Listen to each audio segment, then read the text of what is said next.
Sisters continues to be the number one of the number one rated shows on BET. Congratulations on season three renewal.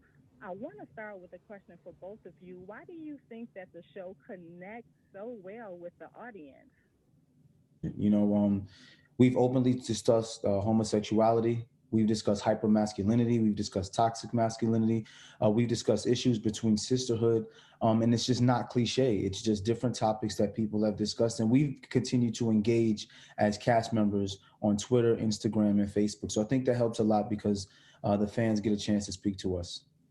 Absolutely. And then just having, the four main girls all be, black girls that are completely different from each other. You get to see them come together and their friendships Mhm. and everything they work through with that. But then you also get to see them go off and do the different things they're doing in their own lives. And they have very different careers. They have very different relationships outside of each other.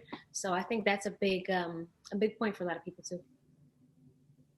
And we see the layers. There are layers to these characters on this show. Ebony, what do you love most about Karen?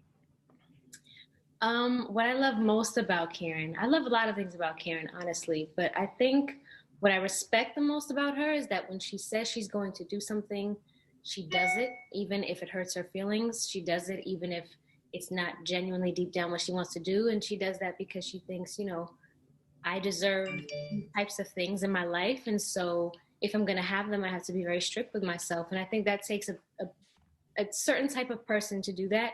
I think it's easy to say I want these things now, and so maybe I'll fall into old patterns. But Karen is pretty stubborn when it comes to trying to change certain things in her life. DeVale, what do you think that Zach loves most about Karen?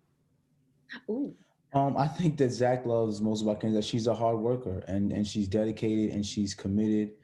She's very passionate. You know, Zach grew up in a household with his mom, his sisters, and his aunts, and he remembers the great parts of growing up with a black woman in the house. And I feel like he sees Karen as that refuge. When things get rough, he's able to look to Karen and find a way out. What advice would you give to Zach? My advice to Zach would to be to grow up a little bit. You know, Zach seems to be a little bit immature because he's never been taught how to be a man. Like I said before, he's didn't grow up with a father, so he hasn't had that example of giving grace and allowing things to come to him. You know, he's kind of caught up in the hamster wheel of life where he's trying to catch on really fast, and sometimes the wheel gets spinning faster than he's running. And rather than being patient and trying to catch his feet, he just looks for the easy way out. Now, I would just tell Zach to be patient, give grace to Karen as she's also struggling with her demons, and allow them two to grow together if they're destined to be together. Mhm. And we talk about examples. Ebony, in past interviews, you touched on growing up, not specifically having a lot of shows with cast that looks like you. And Duvall, you have kids that you're raising. How will both of you say, talk to me about representation and how important that is? I mean, it's incredibly important. I think media is a huge part of how we see ourselves. I mean, as a kids, we grow up watching TV, we grow up, reading books, we grow up, grabbing at different outlets to learn who we are, to grow up, to form an identity. And I think when you don't see enough variety as well, not just, one tone or one dimension, it can be very damaging. It can be damaging, and I think it can kind of stunt the growth of who you are. Like, I'm so thankful that I had so many strong black women in my life. I was raised by my mother, I was raised by my grandmother, and watching certain things, um, like the girlfriends, like the, shows like that did show multidimensional women was so important to me and my upbringing. So now to be a part of a show that does that, for a generation that's, my generation or afterwards is huge for me. It's very big. Yeah, I would have to agree with Ebony. I feel like mass media is the key component to the dehumanization and criminalization of the Black experience, which allows them to marginalize us and disenfranchise us. So when I look at representation, it says, hey, these Black faces that you see are human. They are people. They deserve to be treated with the same amount of respect as everyone else in the country and in the world. And mass media has a way of designing the experiences for the people that you see on television. So as much as they say art imitates life, life in many ways imitates art. Absolutely. when we look at acting, we typically always see the end result. Of course, we see the shows. We don't see what goes on behind the scenes or what it takes to actually put the show together.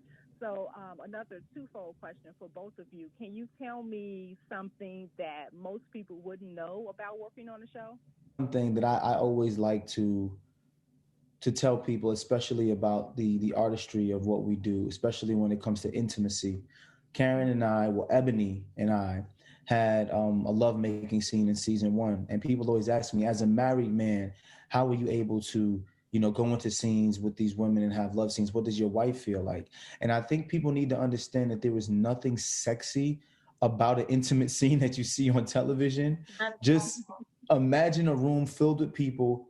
There's lights, mostly men, which is uncomfortable for Ebony and myself. Right. Also, Tyler Perry is 6'5", 240 pounds. He has on this huge helmet to protect himself from COVID, and he's screaming at you to make sure he gets the right angle. He's screaming at the light people. He's making sure that the set is correct. There's absolutely nothing sexy at all about the love scenes that you see on television. No, I'll agree with that. That's mine too. I agree. I second that. That's funny. Thank you again for taking the time to speak with us. Thank you so much. Thank you so much.